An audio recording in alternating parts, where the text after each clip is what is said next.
on the ground, and then from the top of the tower, Pearson will cross his arms and be like, "He's all yours. Ask whatever questions you want." Oh, wow. Kobold actually manages to land with only taking 1 damage. Well done, Kobold. Jarek waves with his left hand and says, I worked for King Eodrin as an interrogator. This is a little bit of my specialty. Well, I look forward to seeing it. Jarek actually then begins to, he sticks the staff in the ground and he begins to slowly unwrap his right arm. Cole, if you would be so kind as to make sure he does not move. Cole looms over him and grabs both of his arms with a powerful grip. Okay, he does not resist you. In fact, as he sees Jarek unwrap his arm, he starts to get lighter because he's relieving his bowels. Right. This will be the first time that anyone has ended up seeing it, for Jarek has never unwrapped it in totality. When Jarek actually finishes removing the clothes, as a matter of fact, shucking off the robe in the process, Jarek's entire right arm, basically from the shoulder joint on down, is pale and entirely devoid of flesh. Nothing, no sinew, no muscle.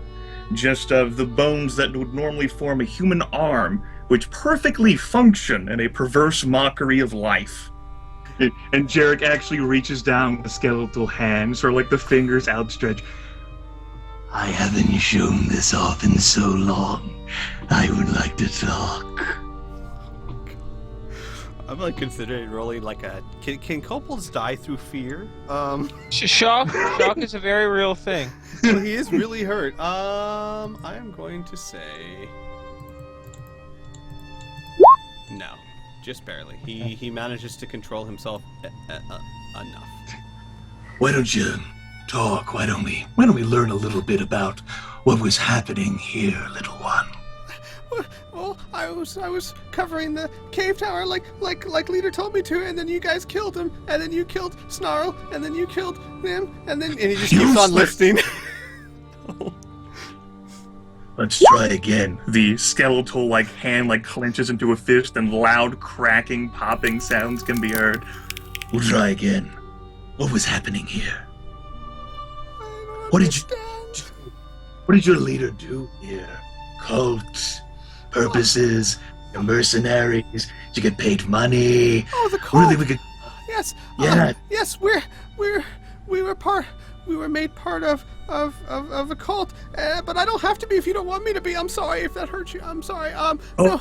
Don't tell me more. Stop rambling, or I will kill you. I'm sorry. I'll stop rambling. I promise. Hourglass of dark amethyst energy appears in the skeletal hand, like he's about to cast Chant of Endings. The kobold just kind of It waves it away, disappears. Okay. I'm sorry. This man came with magic and said paid us money and make us part of tribe if we attack with it. We were the ones left behind to guard the cave. They're already in the town preparing to attack Nasty Cult.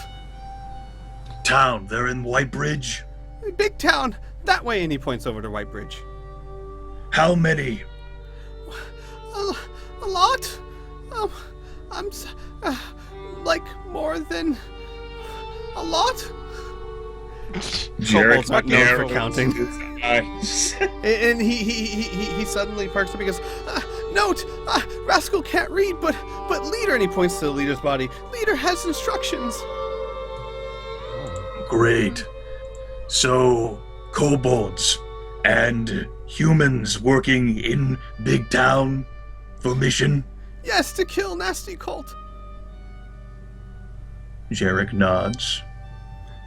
And then, scrunches down real low and, cracks the hand again. Anything else you might tell me about this glorious mission for money? Any other noteworthy things that Rascal saw in his endeavors to live every single moment, hoping that I would not end him? Rascal heard there's supposed to be big attack on Nasty Colt. Third night after, a day after tomorrow. Please let Rascal live. Jarek will actually stand up and say, I'm actually ambivalent towards the matter. Looks over Cole. I suggest throwing him in the river, seeing whether he can swim. These injuries about half and half, I would say. And we'll chuck him into the river. Poor Rascal cannot swim. Poor Rascal sputters Hi, Rascal. and falls below the waves. Hey, I give him a fighting Jared. chance. Jarek looks over and says, did worse than Mika. Mika flies full speed into the back of your head very angrily. It doesn't hurt you, but you definitely notice, and she seems very upset. And then she goes, you left me! Jarek looks over and says, why did you leave my robe? Before, why didn't you leave my robe before I dived into the water? Were you not paying attention? Paying attention to what? All I heard were muffled voices inside a pouch, and then all of a sudden there was water everywhere. Why didn't you tell me you had to breathe? Anyway. Mika looks at him like Oh. like she just doesn't even understand the question. Jarek looks at her like he doesn't understand how she doesn't get it. Oh boy. Well, during that stare down, during the actual interrogation, Pearson was just sitting on the watchtower with his legs hanging over the side, just watching. Now that's finished, and Jarek is arguing with Mika. He's going to climb down the ladder and head over to the smoking body of the wizard and try to search through him for these instructions and any other valuables. He pointed to the leader, the kobold. Yeah, Oh, sorry. I'll go towards the kobold then. Okay, and one last thing. Mika actually goes up to Jarek's face and, like, with her hands, like, kind of pulls, like, on the cheek, like, it's right up in your eye and says, next time, I'll be sure to let you know that I need to breathe. And then she flies away. Jarek will then fire parting shot. So you're telling me you want to ride in Finian's clothes? Got it. I just might do that! It's actually not a bad idea. Finian is the least insane out of all. Well, no, they're in Keen. Cole's not crazy, but he did just throw a bleeding kobold. Mika is gonna fly over and sit on Finn's shoulder. Actually have a raven that she could ride to, Which, in by the glorious way- battle. By the way, yes, you managed to clear the entrance enough for Jack to come out, and he goes, well, took you long enough. Wait a second, can't that kobold swim? No. Mm-mm. He's No. dead. But He's dead. he was one of the ones that actually got through the water area. Yeah, it But was he's a group injured. effort. Oh. He's now floating.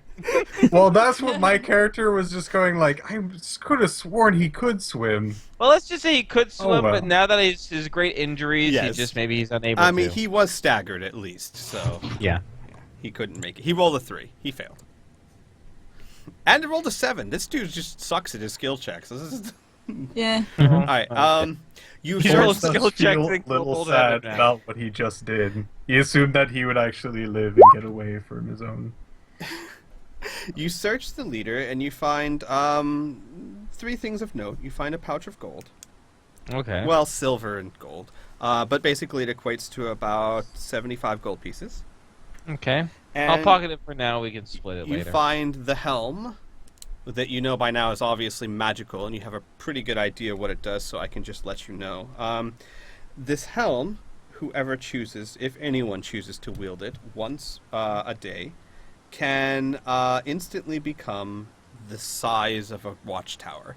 It has platforms at the eyes. The eyes become like windows. People can stand at the eyes and fire arrows. People can stand on top. There's enough room for one person on top to also fire arrows or spells or whatnot, and he's about 30 feet off the ground. And the door is small enough that one person could hold it, 2 people could hold it, but not more than that. But basically, one person could hold it against a lot of people. And it is important to note it doesn't grow to be 30 feet. It just instantly appears to be 30 feet. So you can't use it to widen spaces or whatnot. You have to be in an area that's Gotcha. at least 30 by 30. Got ya. It materializes within 30 feet. Correct. And it can be used once per day. It also counts as a helm if you choose to Hang on. Actually, let me see what the magical bonus for helms are. Let me see if you actually need to be wearing it for such a thing. Helms give you mental defense. +1 to your mental defense if you're wearing it. So it's +1 to mental defense, and it has that ability once per day. What does the helm look like? I know it couldn't fit the kobold. Does it look like it can fit a human or humanoid? I will show you. Yes, it definitely looks like it can fit a humanoid, and I was preparing this earlier, so let me go ahead and let's keep going. Give me about 30 seconds, and I will be able to give you a picture of exactly what it looks like. Okay. So if anyone chooses to use it, you're welcome to. You're all level 2, so you can all have 2 magical items. Pearson doesn't even have any magical items at the moment. So Not right now. No. yeah. Also, you find the third thing you find of note is a letter, handwritten, that says the following. I am, you know what? Pearson, give me, and you specifically, give me a roll with intelligence and add your background for the Stone Kings. Sure. Forged on the streets? You bet. Yes. So that'll be a combined +7. Got 26. You recognize this as the rather sloppy handwriting of Neelix. Oh, motherfucker! Alright. And it says, I am leading the main force to strike their inner base in the tavern of... whatchamacallit? I know I wrote down the name of that tavern somewhere, but I don't have it here. But the tavern where you guys had your trial. I will be attacking on the 3rd moon of the Illustria month, which syncs up to what Rascal said about a day after tomorrow. Okay. That is what the All base right, says. And then it says something about stay here, guard the cave, and wait our return. No clue as to what the hell the cave did or the purpose of it. There is more to it. At the bottom, it says also to keep up the facade that these kobolds are actually a part of our group. Go ahead and let them sacrifice some horse and tell them they're doing some noble, great thing for some god. Of course. So it makes it very clear that the horse sacrifice was just to make the kobolds feel like they were doing well. Other than that, no. Nothing else. Okay. All right, I will communicate this to everyone. I'll read it plain and clear. Do you also let them know about the That handwriting? it's Neelix's handwriting? You're damn straight I do. Okay. Doesn't surprise me. Jarek actually looks over to where Mika is sitting on Finian's shoulder and says, Mika, are you able to communicate with your brother at this distance? Mika's like, yes, I can. Jarek says, let him know, and through him let Lady Celine know what it is that we have revealed. Mika closes her eyes and starts to communicate, so go ahead. So Pearson says this is pretty advantageous, actually. If we know exactly when they're going to strike, I say let these two cults kill each other, and then we can sweep up the remainder of it. No need to warn Brother Seefeed about this at all. Let them hurt each other, and then we can clean up and find this damn gem. Oh, and that's the mask. That's what it looks like. Jarek shakes his head. Yeah. Okay, There are multiple stones at play here. One I'm sure Neelix has access to, or at least whoever his superior might be. And then one that the cult of Salage has. If we let them fight it out amongst each other, we might lose both. Mika opens her eyes and she says, I don't think Neelix has one of the stones, but I agree with Jarek. We can't let them use the stones to try and defend themselves, or even let him escape. Okay. And she says, oh, hang on. And she closes her eyes again like someone's talking to her. Oh, hang on. Then the other alternative is to foil Neelix and their attempts to get the stones. We do our good little duties as little soldiers of this fucking cult. We tell Brother Seefeed, he relocates to another area, he gains trust in us, and then we figure out a time to strike. Does anyone need this anymore? No, I'm good. I'm just wondering if I'm such a weird fucking person. Mhm. It's not about the abilities that I care, but I'm like, would my character wear something that looks like that? And I don't think he would. So, Well, Finn it's doesn't it's want to mess his it's hair. it's you can still you wouldn't get the mental defense, but you can always just have it on your belt or somewhere and still be able to use it as a magical item. You don't have to wear it on your head in order Okay. for it to work. However, it is important to note that the strange thing about magical items in this world is that it has to be your favorite of whatever it is. If it's not, then it's not a magical item. So you don't have to wear it, but you do have to at least like it enough to want to take care of it. And not have any other helmets. Basically, your magical items are not things that you would accidentally forget at home, kind of thing. Gotcha. All right. What kind of action is it to turn like the helmet into a watchtower? I think it's a quick Is it like action, quick but hang on. action, standard action? Let me open up my book of loot, which is actually what this thing is called. I might keep it on my belt then. It'd be intimidating. And it'd be Well, handy there's since I no don't have. point. There's no point if someone in the group would actually wear it. On could- command. Just on command. On command. So it's a free action. Okay. Does No, anyone I'm want sorry, to wear this? no. It is a standard action with a recharge of 16 plus. That's very important. Okay. Okay. No, wait, hang on. Speaking of, I need a Yes. roll for my helmet, or not my glove. Research. However, You did that already, It is I thought. important to note. It is very important to note that actually, That's- I don't know how I missed this last time. It counts as a champion tier magical item. So if you hold it, It would count counts as as two magical slots. items. So Pearson's the only one that can safely hold it without having to succumb to its suggestions. But it is a standard action, a recharge of 16 plus, meaning if you roll a 16 or higher after you use it, you can use it again in the next battle or whatnot.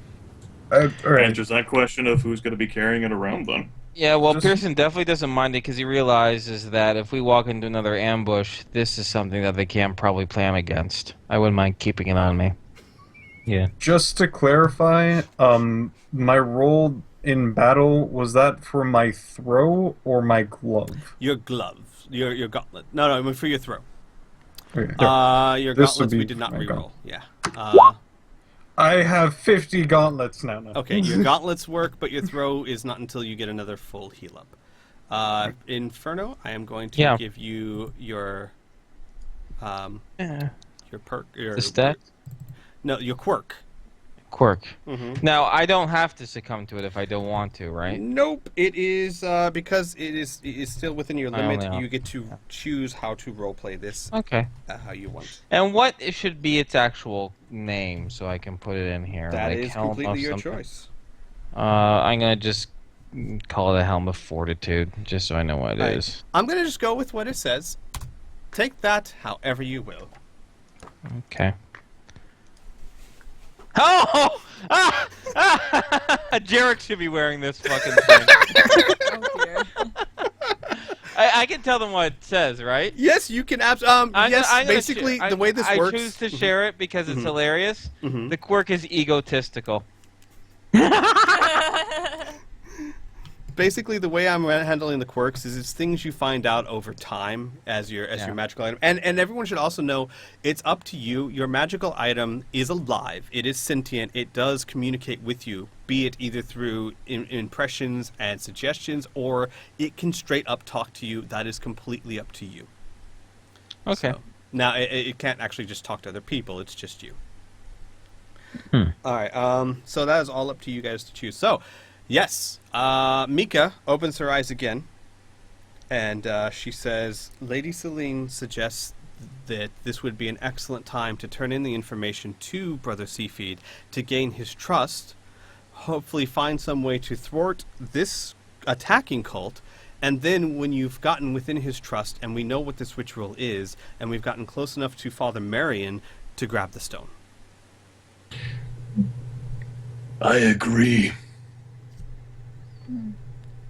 Pearson mutters an agreement saying it's close to what he was thinking, although he will not admit that Lady Celine had a good idea. Seller actually looks happy that people are admitting or saying it because he's like, I don't want to ask you guys to come again, but if you don't come back there, I have to go alone to get my daughter. That's right. I have to say, any plan that we might have there might be a kink in the works. If he plans on hurting or sacrificing your daughter, I'm not waiting for any sort of attacks. I'm not going to play nice. I swore to you I'd die with my hands around his throat, and I will actually still do that. Finian Cole Keen. Thoughts? I don't know. That's my input. Jarek arches like a pointed black eyebrow at Finian. Don't you give me that look. Paper cut. Keen, Cole. Cole gave his response, and now Cole back responded. eyes back at the where the water is, still rippling from the dead body. That was really dramatic.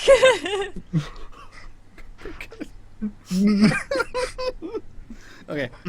Sorry, GM's amused. Well, Seller puts up his hands and says, "No one wants to get her back more than I do, but let's not be hasty. We don't have to charge in there. He's obviously not hurt her yet. We can at least try and find out more information about this witch rule, when it's going to be, and how to stop it, but let's not do anything that might get her killed faster." fair enough. Well, the best thing then, I guess, is to appease Seefeed. And I know one way to certainly do it. And Pearson walks on over to the burnt mage. And he Again. picks up and slings up the body around and be like, this is our calling card, and this one I can actually say I killed myself. Or we killed ourselves. It was a team effort. I appreciate inclusion, but I had no dealings with him. Oh, him, no, I killed, but the whole shebang, I mean, no gang rumbles by themselves, and no group fights by themselves. Jarek attempts to decipher Colomore's gang lingo. Doesn't work. Doesn't work, Mixed yo. results. Alright. Jarek goes, "How does your body feel, Colomore?" Feeling a little bit more like myself. Whatever. Actually, that's an excellent question. Do you think I probably would have... I'm starting to turn back into the pink, maybe?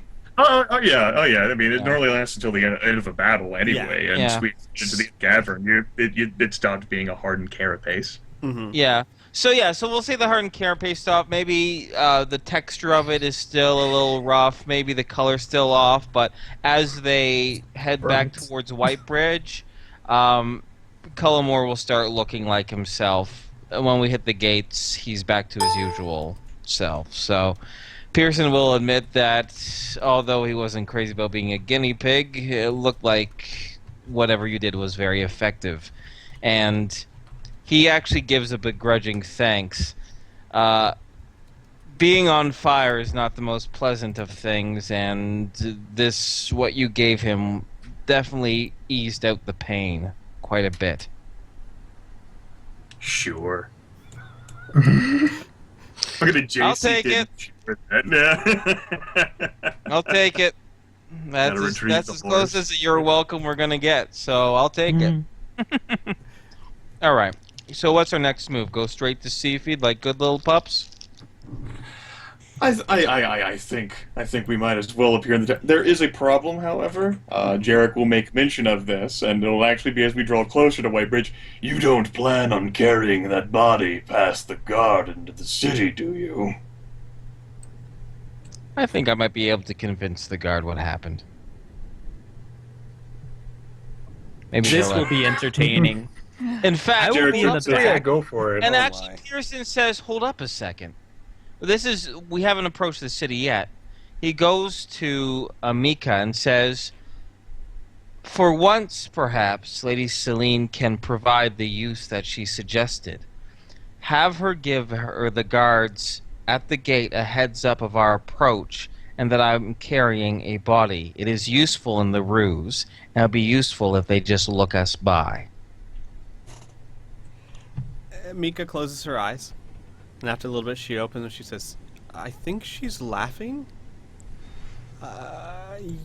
Yes, she says it is as you say. It will be done. Excellent. She's still laughing. Well, good for her. I'm sure she just whipped up a tickling experiment or something. Pearson spits out venomously. Jarek mumbles He doesn't like, like a wow. her. We noticed. Move back to Coalhaven after this, I think.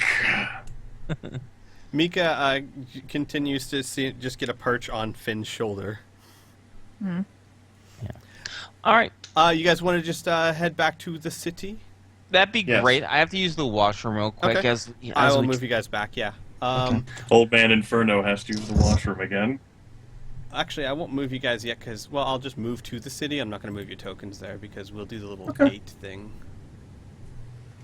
All right, the gate thing. Yes. I do have, I know we've got about 45 minutes left in the plan session. I do have a point I want to try and get to before we stop the session for your benefits. So we should be able to make it as long as everyone can still stay the next 45 minutes. Sure, we've technically only gone into 2 hours of normal session time. Oh, that's true. All right. So there is the city. Home sweet home. Huh. Mika will again make the request to Finn. I'm sorry? Mika will again make the request from Finn. I think. I will request for what? Check your Skype. Kriana. Okay. Yeah, I said it was cool. Oh yeah, but you didn't actually do it. What?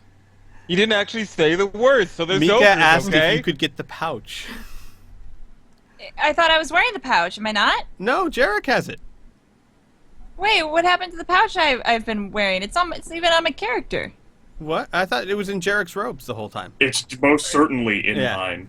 It's because Mika's been riding in Jarek's robes the whole time. I think Kriana's saying that she has a pouch. I have a pouch. Why do But you we're need? talking about the magical The pouch magical that pouch. is covering Oh, the there's a curtain and magical shielding one? it. Yes. Oh. Lady Celine made them a magical pouch that hides Mika's presence. Oh, sorry, I didn't realize that. Oh no, it's fine. I should have been more specific because it has been a long time since we've talked about. Yeah, the pouch. I was like, I have a pouch. I have a pocket. Make your choice. Hey, Jarek, can I have the magical pouch thing? Mika doesn't trust you. Jarek, while riding on his horse, rotates his head to just look down at Finian and says, "No, the pouch also holds the stone." It's fine. I can take care of it. Me and Mika will be fine. Mika breathes heavily at Jarek. Jarek, just give me the pouch. Jarek. Well, okay, good talk. Good talk. Jarek, This is- I'm concerned why you're so reticent to relinquish the stone. Surely its power has not grabbed a hold of you, has it? Jarek chuckles and says, "No, I was merely going to ask Finian to reach inside my robe and grab it." What? You want it for Mika. Mika's scared of me, but you're not. I've seen you eviscerate enemies. Mika puts her fist on her hips. I'm not scared of you. I just. Yeah, Mika, go get it. Mika looks at Finn and is fine. Mika goes and flies into Jarek's robes and starts trying to pull the pouch off. Then regains his composure. Jarek just sits still, allowing the horse to carry him forward. It's not like a fairy really bothers him. It's true. Yeah. So, you guys see some butterflies. It's good. Cole will. Are you guys okay? Is everyone here? Throw them. Yes. Yeah. Okay, good. Then you approach the gate. Really, nothing happens at the gate. You're wave through, even though the guards look at you very strangely. hope We can so. say I- you get all the way back to the tavern and you descend the stairs. I assume. Is there anything you guys want Yes. to do before you descend the stairs at the tavern? Not at all. I just am going to give everyone a warning that I'm going to be putting on my fanatic personality on again. Gotta be putting my horse back on. That's Alrighty. okay, I travel fast. Is Jack staying with you, King? I'm gonna tell him to go back to the shop. Jack is, just so you know, he's going to protest. But I never get to do anything Are- fun. Are you sure you're going to want to come with us into the lair of a cult? Gee, let me think. That or stay at home with no one? Well, it's death if I do and death if I don't, so I'll go. You'll go home or with us? And die? With you. Okay. I don't want to get between you and your friend, but Brother Salat has never seen this being before. This creature before. It's clearly magic. It might spook him or make him a little bit more suspicious. It's best that we make the person we're trying to use comfortable and confident and not throw him any sort of left turns. Keen just stares at Jack. Jack sighs. Fine. Good point. And he just flies away sulkingly. If a bird can actually look like he's sulking. Oh, I'm sure he does. His old beak is downturned. Muttering Okay. to himself. So you guys actually, you go down the stairs, and then you knock on a strong wooden door, and you're admitted. And you guys see this. Hang on. Let me, Oh, God. hello. Ye gods. Loading. Loading goo, hey. Whoa. So this is what you guys see. Now, I didn't put the fog of war on or anything because this is not like a dungeon. Obviously, Okay. you haven't actually explored everything yet, but you will soon, I assume, unless something really bad goes wrong. But what you see is what you see. This is the temple of the cult of Salage. Okay. And Wonderful. Brother Seefeed greets you at the door. Okay. He is standing right there, and he says, My new Ulfix. Very good news, Brother Seefeed. As Pearson, his eyes are wild and he has a weird grin on his face as he approaches him, not meekly, he doesn't like groveling, but I throw the melted, burnt corpse in front of him and says, "This is the lowly spellcaster that tried to defy you. I want you to know that he suffered, he burned, and the last thing he heard was the name of our dark god. I prove to you that I'm better than Ulfic, and I will continue to do so." Seefeed looks at the body and looks around. What of the others in the cave? All dead.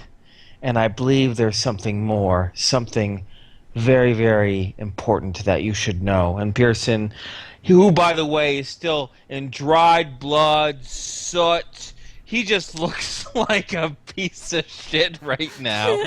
Like those bums that were trying to fight for them, they look like aristocrats compared to him right now. And a grungy hand goes into his pocket, takes out the letter that was written by Neelix, and he presents it to Brother Seefeed. "You may need to read this, my lord." Brother Seefeed takes it and reads it. And after a few seconds of reading, he goes, Oh, no. This will not do. This will not do at all. We were going to have the ritual tomorrow, but we can't have a ritual with our enemy still here. The mother would never allow it. Seefeed, sighs, very perturbed. I don't have time to deal with this right now. I have many things to do, Father Marion demands. I have to find a new sacrifice. I have to... And he stops, and looks at you, and he says, Well, you've all proven yourselves quite deficient, and since you seem to have killed my right hand, I will assume that you are willing to take his place? Very willing. Then deal with this. I have other matters to attend to, but I do need a small task, if you would please. I need you guys to find me another sacrifice. It seems that one of the two that we had died. He was a pretty little boy, but I forgot to feed him. So scatterbrained I am. But if you could, first, before you deal with this other mess, and he points to the letter, go find me something young and innocent and pretty and disgusting. The mother would have it no other way, no thieves or anything. But have that for me in a few hours, and then I'll deal with this later. I don't care how you do it. If they want to attack our base, fine. Let them attack the base. The resources of my guild are at your disposal. Just ask any of the acolytes that are left and direct them however you see fit. Just do not let them pass the door in the back. Anything else, make it your playground of death. I care not. If they are attacking tomorrow night, then I suppose that's how much time you have to prepare. And he starts to walk away and says, I'll be back in a few hours for the sacrifice. I'm sure you guys are more than capable of finding something suitable. Oh, and, before I forget again... okay, I am going to roll a d5. Keen, you're 1. Jarek, you're 2. Cole, you're 3. Finn, you're 4. And Pearson, you're 5. Remember that. Lucky number If you 5. would, please. 4. Okay. Right. Who's 4? Fuck. All right.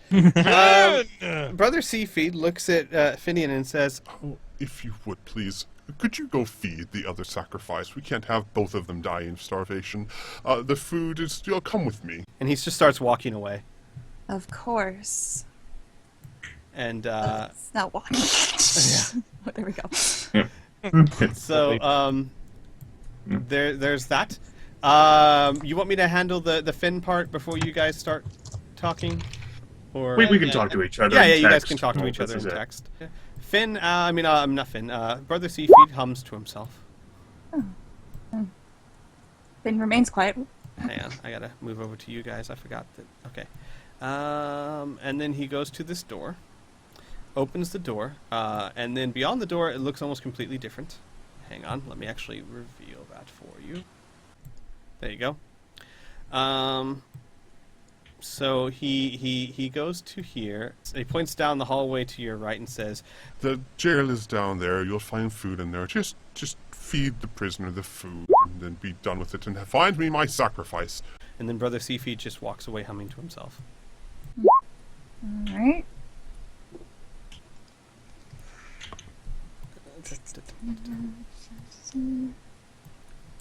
Alright, you go into the jail cell and you find what you see there is, well, much like what you can see, there are 2 tables with some very poor food, some bread and water, and 4 cells. In one of the cells is a dead, looks like a young 20-some-odd good-looking chap that's starved to death. And in another cell is a young, looks in her early to mid-teens girl who's very dirty and sitting in the corner. She has white hair. She's very pretty, even with the dirt. But she's sitting there and just looking down at the floor. Finn grabs the food. Hey, you, hi. She looks up at you, and at first she's scared. Oh, But- no, I'm a friend. It's okay. Finn will pull off the ring. She will recognize you, and she'll come to the bar, and then she will mouth the word "Papa." Yeah, he's fine. He's fine. Don't worry. We're gonna rescue you. You just gotta hang tight, but you need to stay strong for now, okay? So make sure you eat, be strong, and we'll get you out of here, I promise, okay? Finn hands her the food. Actually reaches through and grabs your hands, and then starts crying. She It's- opens her mouth and several times silently, unable to make a noise. Finn just puts his head on the bar and just holds her hand. Don't worry. We'll get you out of here. Just stay strong. You gotta stay strong. She takes one hand and crosses her chest and looks at you questioningly. Absolutely. I will do anything to get you out of here. She nods and takes the food and goes into the back of the cellar and tries not to cry. Finn puts the ring back on and I guess walks back up. All right. Yeah, you can go back and join the others unless you choose to explore.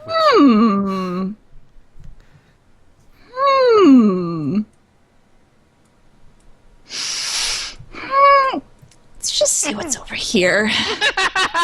Right before you go there, Seefeed comes out. Ooh! Hey, get the fuck out of here. Turn around here for a second. Brother, Yes. was the prisoner still alive? Yeah, she looks Good. Now go give me my sacrifice. Right on it. Right now. Okay, and then go ahead and move back to the other. That was hilarious. Just pops out. Pops back in. done. It's almost as if the GM didn't want you to see what was over there. Nonsense. Okay. So what have you guys been talking about over here? Oh dear, big conversation. Talking about Nothing. not talking. Yeah. Yeah. About how That was an sexy out of each other character are. message. Hence why I used Griffith. All right, instead of my character. you guys can retreat to a quiet corner of like, you know, over here if you want. There's no one. There are only like 6 people in the temple, and they're mulling around. So there's plenty of quiet places for you guys to talk if you choose to.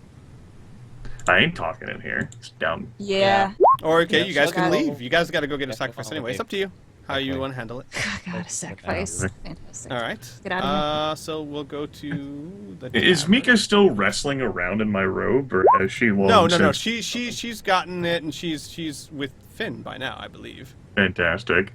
In that case, Jarek will look over at Fidian and say, Mika, why don't you commune with your brother once more and inform Lady Celine that we shall cherry-pick a sacrifice for this cult? Unless she has any suggestions, perhaps some simulacrum laying around that we can use. Mika looks a bit scared, but also a bit determined, and she shakes her head and she says, "That won't be necessary." Let's not talk here. Yes. Oh, yeah, Okay. let's Yes. get out yes, of here. Yeah. All right. So you guys are in the tavern. And Mika shakes her head and she says, "Use me. Let it get close. Let it earn his trust. Let it get the stone, and then just come and save me. No other plan has such a great chance of success, and the stone is what matters more, even than me." Pearson says, you know, once we hand you in to be imprisoned, we can't protect you. They might harm you quite a bit before the ritual. Her voice is shaky, and she says, "They can't do anything worse to me than what's already been done."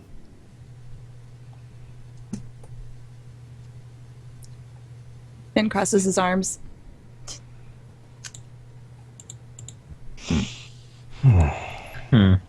We only have a few hours. I suppose, if you're willing to do it.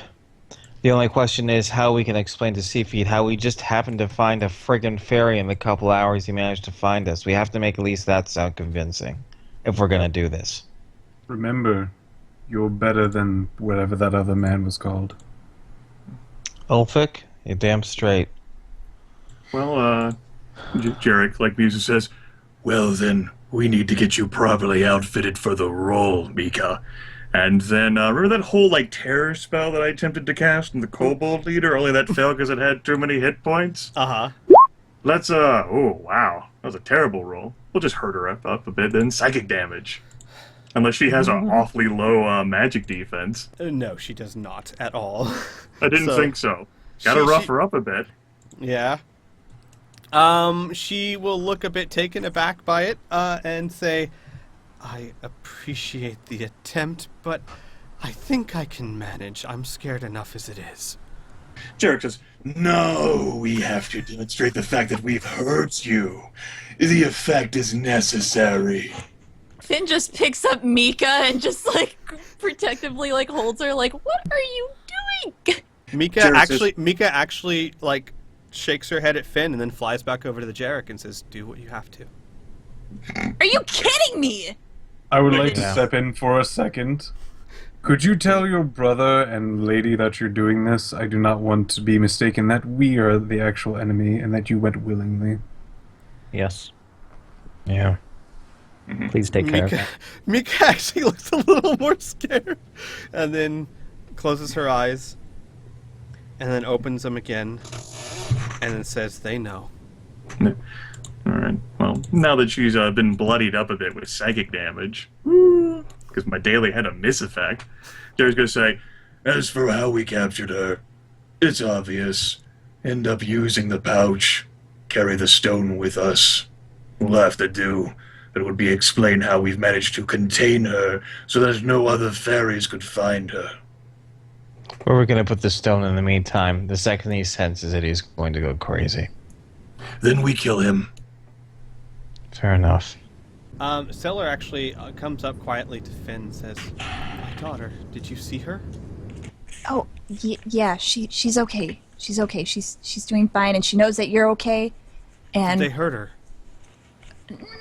Not that I could tell. She just looked a little bit worse for wear, but she seemed fine otherwise. And he's just quiet. Looks down at the floor. Not really good with this.